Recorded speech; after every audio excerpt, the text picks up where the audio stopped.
भगवान श्री राम ने बताया, औरत अपनी एक चीज मरते दम तक किसी को नहीं देती, अपने पति को भी नहीं। भगवान श्री राम और माता सीता जी अपने 14 वर्ष वनवास के दौरान चित्रकूट में बैठे हुए थे। तो माता सीता जी भगवान श्री राम से कहती हैं कि स्वामी, औरत अपनी कौन सी चीज मरते दम तक किसी को नहीं देती है, यहाँ तक कि वह अपने पति को भी कभी नहीं देती है। तो भगवान श्री राम कहते हैं, हे देवी सीते, आपने इस प्रश्न को पूछकर समस्त मनुष्य जाति का कल्याण कर दिया है। भगवान श्री राम कहते हैं, देवी सीते, स्त्री चाहे कितनी ही पतिव्रता क्यों ना हो, पर ये 3 बातें कभी उसे नहीं बताना चाहिए, वरना मुंह दिखाने के लायक नहीं रहोगे। भगवान श्री राम कहते हैं, देवी सीते, मैं आपको इस बारे में एक कथा सुना रहा हूँ, आप इस कथा को ध्यान से पूरा सुनिए, आपके प्रश्न का उत्तर मिल जाएगा। भगवान श्री राम कथा को सुनाते हुए कहते हैं, देवी सीता, प्राचीन समय की बात है। एक जगह एक सपेरों का झुंड चला आ रहा था। वह एक जंगल से होकर निकल रहे थे तो एक जगह उन्हें एक घना छायादार वृक्ष नजर आया। तो वह सभी उस वृक्ष की छाया में बैठकर आराम करने लगे। तो उसी वृक्ष के पास एक विशाल सर्पों की बाम्बी थी। सपेरों का तो काम ही होता है सांपों को पकड़ना। उस सपेरे ने अपने साथियों से कहा कि हे भाई, हमें ये बिल को खोद कर देखना है। और उसी समय सपेरों ने आपस में विचार किए और उस सांप के बिल को खोदने लगे। जब उस बिल को 4 फुट की गहराई तक खोदे तो उस बिल से एक बहुत ही भयंकर काला नाग निकला। तो सपेरों ने उस नाग को पकड़ लिया और पकड़कर अपने पिटारे में बंद कर लिए। और सभी सपेरे उस नाग को पिटारे में रखकर वहां से चलने लगे और मन में सोचने लगे कि हम इस सर्प का जहर निकालेंगे। और कुछ दूर आगे चलने पर उन्होंने सोचा कि यह सर्प बड़ा ही जहरीला है, क्यों ना इसके विष वाले दांतों को निकाल दे। यही सोचकर उन्होंने उस पिटारे को खोल लिए जिसमें सांप बंद था। पिटारे को खोलकर जब देखे तो वह उसे देखकर हैरान रह गए, क्योंकि उस पिटारे के अंदर से सर्प गायब हो गया था और उसकी जगह पर उस पिटारे में एक बहुत ही कीमती सुंदर नौलखा हार रखा हुआ था। उस नौलखा हार को देखकर सपेरे बड़े प्रसन्न हुए और वह सब इस बात को सोचकर हैरान थे कि हमने तो इस पिटारे में सांप को पकड़ कर रखे थे, तो यह हार इसमें कहाँ से आ गया है। तो एक सपेरा बोला, अरे भाई चलो, ये तो और अच्छा है, यह हार तो और भी ज्यादा कीमती है। चलो हम इसे लेकर राजा के पास चलते हैं, राजा इस हार के बदले में हमें मुहमांगा धन दे देगा। यही विचार करके सभी सपेरे राजा सूर्यसेन के शहर प्रेमनगर को चल दिए। तो राजा सूर्यसेन का दरबार लगा हुआ था। दरबार में राजा के सभी मित्र, विशिष्ट अधिकारी गण बैठे हुए थे। तो अचानक से दरबार में सपेरों का एक झुंड प्रवेश किया। तो राजा ने जब सपेरों को दरबार में देखा तो उन्हें बैठने के लिए कहा और उनसे उनके आने का कारण पूछा। सपेरे कहने लगे, हे राजन, हम तो ठहरे सपेरे, भला हमारा आपके पास आने का क्या प्रयोजन हो सकता है। लेकिन आज हमारे पास एक बड़ा ही कीमती हार है जो आपकी महारानी के गले की शोभा बढ़ा सकता है। ऐसा रतन जड़ित हार आपने कभी नहीं देखे होंगे। तो राजा कहने लगे, दिखाओ कैसा हार है। तो सपेरे ने उस पिटारी को खोलकर दिखाए जिसमें वह हार रखा हुआ था। उस विचित्र हार को देखकर राजा सहित राजा का पूरा दरबार अचंभित रह गया और वास्तव में उन्होंने वैसा हार पहले कभी नहीं देखे थे। हार को देखकर राजा सूरसेन सपेरों से कहने लगे कि तुम यह विचित्र हार कहाँ से लाए हो। सपेरे कहने लगे, हे राजन, हमें यह हार जंगल में मिला है, तो हमने सोचा कि क्यों ना इस हार को राजा साहब को भेंट कर दिया जाए। तो राजा ने कहा, ठीक है, हम तुम्हारी भेंट को स्वीकार करते हैं। वास्तव में यह हार पाकर हमारी रानी बहुत खुश हो जाएगी। और उसी समय राजा ने अपने मंत्री को आदेश दिया कि इन सपेरों को 1 करोड़ सोने की मुद्राएं दे दो और सम्मान पूर्वक इन्हें दरबार से विदा कर दो। इस प्रकार राजा ने वह पिटारा अपने पास रख लिया और सपेरों को खूब सारा इनाम देकर वहां से विदा कर दिया। सपेरे तो राजा को हार देकर वहां से चले गए। यहाँ राजा सूर्यसेन सोचने लगे कि आज यह हार मैं अपनी रानी महारानी को उपहार स्वरूप भेंट करूंगा। इस हार को पाकर मेरी रानी बड़ी खुश होगी। फिर पूरे दिन राज दरबार में राजा बैठा रहा और अपना राजकार्य करता रहा और मन में वही विचार उठते रहे कि कितना सुंदर हार है। धीरे धीरे जब शाम हो गई तो दरबार समाप्त करके राजा अपने महलों में गया और वह हार वाला पिटारा राजा ने अपने बगल में दबा लिया था। फिर जब महारानी चंदा रानी ने देखा कि महाराज आ रहे हैं और उनके हाथ में कुछ रखा हुआ है तो महारानी ने उन्हें बैठने के लिए पलंग बिछा दिया था। तो राजा सूर्यसेन पलंग पर बैठ गए और महारानी से कहने लगे कि हे महारानी, आज तो मैं तुम्हारे लिए बहुत ही सुंदर वस्तु लेकर आया हूँ, जिसे तुम देखोगी तो बहुत खुश हो जाओगी। महारानी कहने लगी, महाराज ऐसा क्या लाए हो आप मेरे लिए? तो राजा ने उस पिटारा को रानी के आगे बढ़ा दिया और कहा कि नहीं मानती हो तो स्वयं देख लो। रानी ने जैसे ही उस पिटारे को खोलकर देखा तो उसमें देखती क्या है कि एक बहुत ही सुंदर तेजस्वी 7 दिन का बालक लेटा हुआ है और अपना अंगूठा चूस रहा है और उस बालक के चेहरे पर अलौकिक दिव्य तेज चमक रहा था। और वह बालक इतना सुंदर था कि रानी उस बालक को देखती ही रह गई थी और कहने लगी, है महाराज, इसमें तो बड़ा ही सुंदर बालक लेटा हुआ है। रानी ने जब कहा कि बालक लेटा हुआ है तो राजा सूर्यसेन कहने लगे, नहीं रानी, बालक नहीं, इसमें तो नौलखा हार था। यह बालक कैसे बन गया? राजा को जब रानी की बात पर भरोसा नहीं हुआ तो राजा ने उस पिटारा खोलकर स्वयं देखा तो वास्तव में उस पिटारे में बड़ा ही तेजस्वी बालक लेटा हुआ था। राजा के आश्चर्य का ठिकाना नहीं रहा।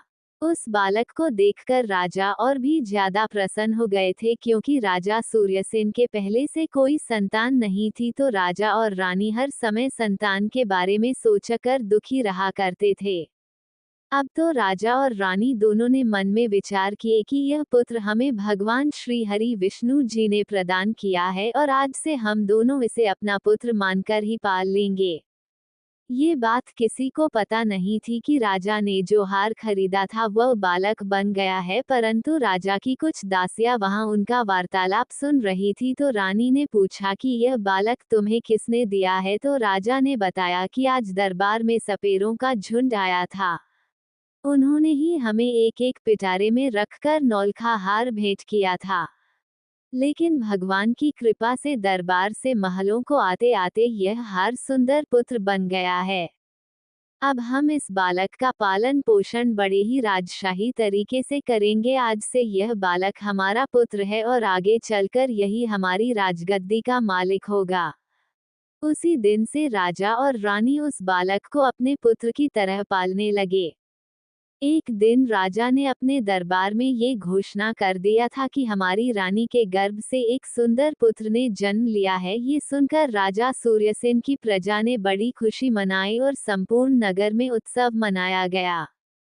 चारों ओर खुशियां ही खुशियां थी, क्योंकि महाराज के यहाँ तो अब तक कोई संतान ही नहीं हुई थी। राजा और रानी बड़े प्रसन्न थे और बड़े ही प्रसन्नता पूर्वक उस बालक को पाल रहे थे। धीरे धीरे वह लड़का बड़ा हो रहा था और जैसे जैसे समय गुजरता गया वह लड़का जवान होता चला गया। जब उस लड़के की आयु 21 साल की हो गई थी तो राज महाराज सूर्यसेन के मन में विचार आया कि अब मेरे पुत्र का विवाह कर दिया जाए। राजा साहब उस घटना को भूल गए थे कि लड़का हमें किस तरह से प्राप्त हुआ है। एक दिन राजा ने अपनी महारानी से कहा कि अब हमारा पुत्र विवाह के योग्य हो गया है और अब इसका किसी सुंदर कन्या से विवाह करना है। राजा का ये प्रस्ताव रानी को भी बहुत पसंद आया और रानी बोली, हे महाराज, शुभ कार्य में देरी कैसी? जितनी जल्दी हो सके आप मेरे पुत्र का विवाह कर दीजिए। तो राजा सूर्यसेन के राज्य से लगा हुआ एक दूसरा राज्य था आनंदपुर। वहां के एक राजा थे राम भजन, उनकी बड़ी सुंदर कन्या थी, नाम था मनमोहिनी। राजा राम भजन की कन्या मनमोहिनी 14 विद्याओं में संपूर्ण थी। राजा ने अपने आचार्य से उस लड़की को समस्त विद्याओं का ज्ञान कराया था। धीरे धीरे राजकुमारी मनमोहनी जब विवाह योग्य हो गई थी तो महाराज राम भजन विचार करने लगे कि अब मुझे अपनी पुत्री का विवाह करना है। पुत्री के विवाह की बात मन में आते ही राजा ने अपने दरबार में नाई और पंडित जी को बुला लिया और टीका की सामग्री देकर नाई और पंडित को वर खोजने के लिए भेज दिया था। भगवान श्री राम कहते हैं, देवी सीते, पहले नाई और पंडित ही वर खोजने जाया करते थे। राजा ने उनसे कहा कि जाओ और हमार पुत्री के योग्य किसी राजकुमार को टीका करके आना। तो नाई और पंडित जी राजकुमारी के टीका की सामग्री लेकर दूसरे राज्यों के लिए निकल पड़ते हैं और कई राज्यों में घूमने लगे थे, परंतु उन्हें उस पुत्री के समान तेजस्वी और सुंदर राजकुमार नहीं मिला था। नाई और पंडित ने भ्रमण करते करते परेशान हो गए थे और अंत में वह चलते चलते राजा सूर्यसेन की नगरी में पहुंचे। राजमहल में न्याय का दरबार लगा हुआ था। अचानक नाई और पंडित जी का दरबार में आगमन होता है, तो राजा सूर्यसेन उन्हें देखते ही समझ जाते हैं कि यह कोई नाई और पंडित जी हैं जो किसी राजा की कन्या का रिश्ता लेकर यहाँ आए हैं। फिर भी राजा ने उनसे पूछा, आप लोग कौन हैं और कहाँ से आए हैं? तो नाई और पंडित जी बोले, हे महाराज, हम राजा राम भजन के नाई और पंडित हैं और उनकी कन्या मनमोहनी का टीका लेकर आए हैं। हमारी महाराज की कन्या राजकुमारी 14 विद्याओं में पारंगत है। हमने सुना है कि आपके राजकुमार भी अब विवाह योग्य है। तो राजा सूर्यसेन कहते हैं, हे पंडित जी, आपने ठीक सुना है कि हमारा एक पुत्र है और हमारा राजकुमार बहुत ही सुंदर और योग्य है, रूप गुण और वंश में बढ़ चढ़कर है। राजा सूर्यसेन को ये बात नहीं पता थी कि हमारा जो पुत्र है वह एक नागराज है। राजा ने अपने पुत्र को जब नाई और पंडित जी को दिखाया तो नाई और पंडित जी राजकुमार को देखते ही प्रसन्न हो गए और उन्हें राजकुमार पसंद आ गया और राजकुमारी मनमोहनी का विवाह तय करके वह वहां से लौट गए। धीरे धीरे समय गुजरता चला गया। जब विवाह का उचित समय आया तो राजा सूर्यसेन अपने पुत्र को सजाकर दूल्हा बनाकर राजा राम भजन के यहाँ बारात लेकर चलते हैं और मंजिल दर मंजिल यात्रा करके राजा राम भजन के नगरी में पहुंच जाते हैं। वहां पहुंचते ही राजा राम भजन उनका खूब अच्छे से सम्मान करते हैं, स्वागत करते हैं और अपनी पुत्री का विवाह राजकुमार नागराज के साथ कर देते हैं।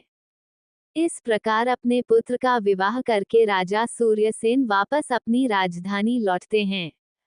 धीरे धीरे समय बीतता गया और राजा सूर्यसेन बूढ़े होते चले गए और महारानी चंदा रानी भी वृद्धा हो चली थी।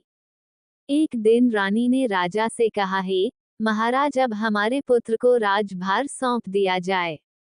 हम कब तक राज्य करेंगे? बुढ़ापा आ गया है, पुत्र को भी राज्य चलाने का अनुभव प्राप्त होगा। उसी दिन महाराज सूर्यसेन ने अपने पुत्र को युवराज घोषित कर दिया और राजा सूर्यसेन निश्चिंत होकर रहने लगे। तो राजकुमार नागराज बड़े अच्छे ढंग से राज्य का संचालन करने लगे। बस इसी तरह कुछ समय बीत गया। एक दिन की बात है, राजकुमारी मनमोहनी अपनी दासी से बातचीत कर रही थी। राजकुमारी की दासी राजकुमारी से कह रही थी कि हे महारानी, आपने तो देखा होगा कि महिलाओं के पेट में अक्सर बात नहीं रुकती है। दासी इस भेद को जानती थी कि राजकुमार को राजा साहब को दरबार में कोई सपेरा देकर गया था। वही बात बताते हुए दासी कहती है, हे महारानी जी, मैं आपसे एक बात कहूँ। तुम्हारा पति राजकुमार जो है उनसे तुम पूछना कि तुम्हारे माता पिता कौन है। दासी की यह बात सुनकर मनमोहिनी को कुछ शंका सी हो गई थी। तो मनमोहिनी कहने लगे कि यह तुम क्या कह रही हो? क्या हमारे पतिदेव राजकुमार नागराज सूर्यसेन और महारानी चंद्रानी के पुत्र नहीं है? तो दासी कहती है, नहीं राजकुमारी, तुम बड़ी भूल कर रही हो।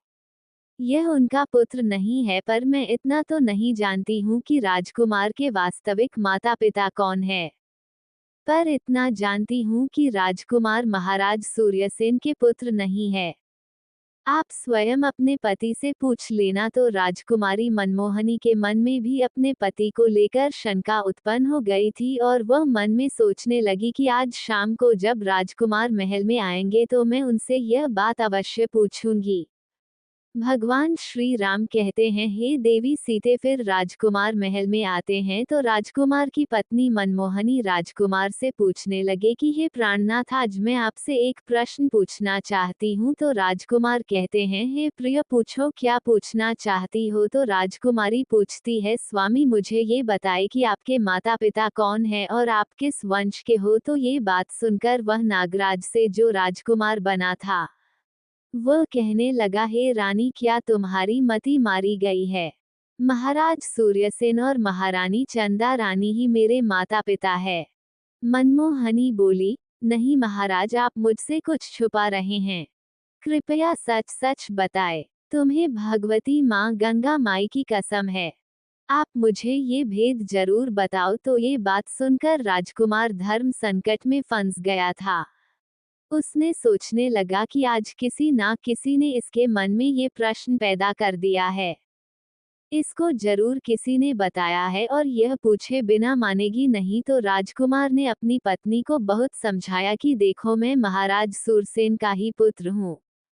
तुम क्यों बेवजह मेरा दिमाग खराब कर रही हो। राजकुमारी अड़ गई कि नहीं, मुझे ये भेद जरूर बताओ, आप किस वंश के हो और आपके माता पिता कौन है। राजकुमार सोचने लगा कि लगता है मुझे इसको सच बताना ही पड़ेगा। ये पूछे बिना मानेगी नहीं। तो नागराज अपनी पत्नी से बार बार कहता है कि हे प्रिय, तुम जिद मत करो, मान जाओ, अभी भी समय है। तुम मुझसे यह बात मत पूछो, वरना बहुत पछताओगी। परंतु राजकुमारी नहीं मानी, हट करने लगी और कहने लगी कि नहीं, बताओ, तुम बताओ, नहीं तो मैं भोजन ग्रहण नहीं करूंगी और मैं समझूंगी कि तुम मुझसे झूठा प्रेम करते हो। ये बात सुनकर राजा का पुत्र कहने लगा कि ठीक है, तुम नहीं मानती हो तो ठीक है, मैं तुम्हें ये बात बताऊंगा, पर यहाँ नहीं, यहाँ से कुछ दूरी पर एक नदी बहती है, वहां चलकर मैं तुम्हें सब कुछ बता दूंगा। फिर नदी में जाने के लिए रथ सजाया गया और उसमें राजा की पत्नी मनमोहनी और नागराज दोनों बैठ जाते हैं और वन विहार करने का बहाना करके दोनों महलों से निकल जाते हैं। चलते चलते नागराज अपनी पत्नी को लेकर उसी नदी के किनारे आ जाता है। नदी को देखकर राजकुमारी मनमोहनी कहने लगी कि हे महाराज, आप मुझे इस नदी के पास क्यों लाए हैं। क्या इस नदी से तुम्हारा कोई संबंध है। तो राजकुमार कहता है, हे प्रिय, मैं फिर तुमसे कहता हूँ कि मान जाओ और मुझसे मेरे बारे में मत पूछो, वरना तुम्हें बहुत पछताना पड़ेगा। मगर किसी ने सच कहा है, राजहट, बालहट और स्त्री हट ये बड़े बुरे हट होते हैं। राजकुमार के समझाने पर भी राजकुमारी नहीं मानी और कहने लगी, नहीं महाराज, मुझे ये जरूर बताओ कि तुम किस वंश के हो। राजकुमारी मनमोहिनी जब नहीं मानती है तो राजकुमार नागराज जो था वह नदी में नीचे उतर जाता है और कमर तक जल में जब वो पहुंच गया तो कहने लगता है, हे रानी, अभी भी समय है, तुम मुझसे यह बात मत पूछो, अभी कुछ बिगड़ा नहीं है। परंतु राजकुमारी मनमोहनी तो मानो ठान ही चुकी थी। कहने लगी, चाहे कुछ भी हो जाए, परंतु ये बात पूछकर ही मानूंगी। इस प्रकार राजकुमार नदी की ओर गहरे जल में उतर गया और जब छाती तक जल में पहुंच गया तो फिर रानी को समझाकर बोला, हे प्रिय, मान जाओ, आपका पूछना मुझे आपसे दूर कर देगा। राजकुमारी बोली, चाहे कुछ भी हो जाए, आप इस भेद को मेरे सामने जरूर रखोगे। जब राजकुमार और आगे बढ़ा और जब अपनी थोड़ी के बराबर जल में गया तो कहने लगा, रानी, अभी तेरे पास समय है। ये जानने की कोशिश मत करो कि मैं कौन हूँ। लेकिन रानी नहीं मानी तो फिर क्या होता है। राजकुमार ने अपना असली नाग रूप धारण कर लिया और नदी के जल के ऊपर अपना फन दिखाने लगा। अपना फन दिखाने के बाद वह उस नदी के अंदर समा गया और फिर निकलकर बाहर नहीं आया। जब काफी देर हो गई और राजकुमार नहीं लौटा तो राजकुमारी मनमोहिनी घबरा गई, क्योंकि अब उसका पति नाग रूप में कहीं चला गया था। मनमोहिनी ने वहां उसे खोजने की बहुत कोशिश की, परंतु वह नहीं मिला। तो मनमोहिनी अपने रथ को लेकर अपने सारथी के साथ वापस राजमहल में आ गए और राजा को बताए कि राजकुमार नदी में विलुप्त हो गए हैं। राजा को बड़ा दुख हुआ, तो राजा कहने लगा, मेरा पुत्र उस नदी में डूब गया है। वो अपनी सेना को आदेश देते हैं कि जाओ, नदी के जल को खंगाल लो और कम से कम उसकी लाश को तलाश करो। राजा के 500 सैनिक रानी मनमोहनी के साथ उस नदी पर गए और नदी में जाकर जगह जगह जाल डलवाए गए, परंतु कोई सफलता नहीं मिली, क्योंकि वह तो एक नाग था और अपने असली नाग रूप को प्राप्त करके वापस लौट गया था। कई गोताखोरों ने नदी में राजकुमार की तलाश की, परंतु कुछ हाथ नहीं लगा। निराश होकर राजा रानी और राजकुमारी मनमोहनी वापस अपने महलों को लौटते हैं। राजा सूर्यसेन तो बर्बाद हो गए थे और पुत्र का दुख उनके ऊपर और आ गया था। राजा के मन में तो यही था कि नदी में डूबकर मेरा पुत्र मर गया है, तो राजा बड़ा दुखी रहने लगा और महारानी मनमोहनी जो नागराज की पत्नी थी वह भी बड़ी दुखी रहने लगी थी। मन ही मन अपने आप को कोसने लगी थी कि मैंने बहुत बुरा किया है। मेरी ही करनी के कारण आज मेरा पति मुझसे दूर चला गया है। यदि मैं उनसे उनके वंश के बारे में पूछने की जिद ना करती तो शायद मेरा पति मुझसे दूर नहीं होता। लेकिन वह बड़ी विद्वान थी और 14 विद्याओं में निपुण थी। काफी विचार करने के बाद उसे एक तरकीब सूझी। उसने अपने संपूर्ण नगर में ये घोषणा करवाई कि कोई भी व्यक्ति मुझे कोई नई बात सुनाएगा तो उसके बदले उसे 1000 स्वर्ण मुद्राएं दी जाएगी, चाहे वह आज बीती हो या किसी प्राचीन घटना से संबंधित तो कोई भी कहानी हो, कथा हो। जो कोई सुनाएगा उसे स्वर्ण मुद्राएं मिलेंगी। इसलिए रानी मनमोहनी के पास कथा सुनाने वालों की भीड़ लगी रहती थी। कोई बीती कहानी सुना रहा था, कोई किसी राजा का इतिहास सुनाने लगा। अब तो राजकुमारी मनमोहनी का यही काम था। वह सुबह से लेकर शाम तक नई नई कहानियों और किस्सों को सुनती रहती थी। वह एक दिन की बात है, राजा साहब के राज्य का एक बूढ़ा आदमी अचानक से उसी जंगल में गुजर रहा था। वह बूढ़ा आदमी जंगल को पार करते करते उसी जंगल में रात्रि हो गई थी। जब रात्रि हो गई तो वह मन में सोचने लगा कि अब रात में आगे जाना ठीक नहीं है, क्योंकि जंगल में आगे हिंसक पशु मिल सकते हैं। यही सोचकर वह बूढ़ा आदमी उसी जंगल में बरगद के पेड़ पर चढ़कर बैठ गया था। रात्रि का समय था। वृद्ध व्यक्ति को डर के मारे नींद नहीं आ रही थी। जब रात के 12 बजे का समय हुआ तो उसने देखा कि बाहर एक झाड़ू लगाने वाला आया था और उस पूरे जंगल में उसने झाड़ू लगा दिया था। फिर उसने देखा कि एक पानी का छिड़काव करने वाला आया था और उसने भी हर जगह पानी का छिड़काव कर दिया था। उसके बाद वहां कुर्सियां आनी शुरू हो गई थी। फिर एक सिंहासन आया। अचानक ही वहां पर तंबू की व्यवस्था हो गई थी। उस जगह को सजाकर बड़ा रमणीय बना दिया गया था। वह बूढ़ा आदमी बरगद पर बैठा बैठा ये सब देख रहा था। उसने देखा कि वहां पर सभा होने लगी तो वो वृद्ध बहुत घबरा रहा था। मन में सोच रहा था कि यह सब क्या हो रहा है, ये लोग कौन हैं और आज क्या यह मुझे जिंदा छोड़ेंगे या नहीं छोड़ेंगे। वहां एक से एक सुंदर अतिथि आने शुरू हो गए थे। अतिथि बड़े ही विचित्र थे। जो अतिथि वहां आए थे वो विचित्र इसलिए थे क्योंकि उनका आधा शरीर नाग का था और आधा शरीर मनुष्य का था। दिव्य शरीर वाले नाग देखने में बड़े भयंकर लग रहे थे। उनका दरबार वहां सज रहा था और जब सभी लोग वहां आ गए थे तो वहां 2 सिंहासन थे और उन 2 सिंहासन पर कुछ कुछ देर बाद नागों के राजा और उनका पुत्र युवराज दोनों वहां आकर बैठ जाते हैं।